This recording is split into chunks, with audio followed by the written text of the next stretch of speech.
हाँ दोस्तों, तो आज हम उपस्थित है विज्ञान के पार्ट 23 वीडियो में और हम पढ़ेंगे आज अपवर्तनांक रिफ्रैक्टिव इंडेक्स। तो दोस्तों, दो भिन्न भिन्न माध्यमों में प्रकाश की चाल के अनुपात को प्रकाश का अपवर्तनांक कहते हैं। इसे ईटा या म्यू अक्षर से प्रदर्शित करते हैं। ये दोनों ग्रीक भाषा के अक्षर हैं, ये ईटा और ये म्यू।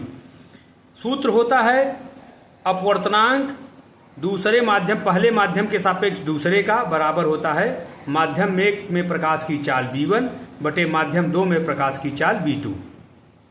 ये अपवर्तनांक होता है। तो दोस्तों, हम जानते हैं कि हर रंग के प्रकाश में प्रकाश की चाल अलग अलग होती है। तो वही होता है कि एक माध्यम में प्रकाश की चाल क्या है, दूसरे रंग में प्रकाश की चाल क्या है, दोनों का अनुपात निकाल लेते हैं। वही जो होता है उसे ही हम उसका अपवर्तनांक कहते हैं।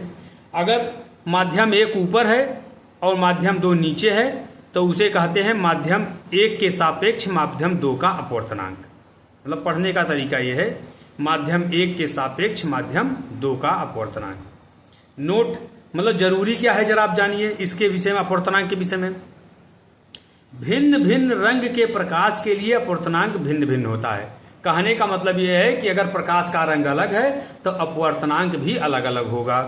दूसरा, तरंग दैर्घ्य बढ़ाने पर अपवर्तनांक का मान बढ़ता है। यदि किसी भी प्रकाश की तरंग दैर्घ्य बढ़ाते जाएंगे तो उसका जो है अपवर्तनांक बढ़ता जाएगा।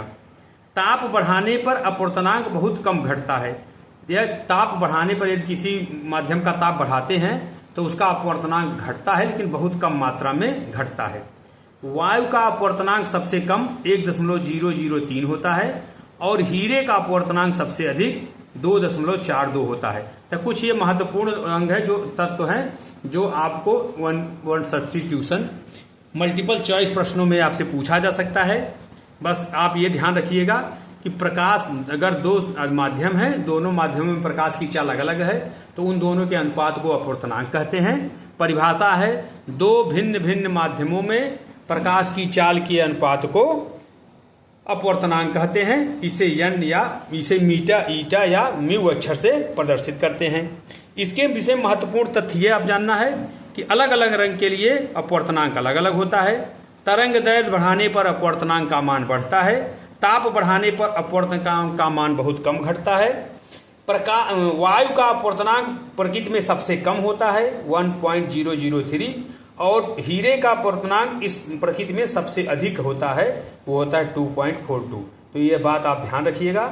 मल्टीपल चॉइस प्रश्नों में ये ज्यादातर पूछे जाते हैं और इसको आप याद कर लीजिएगा।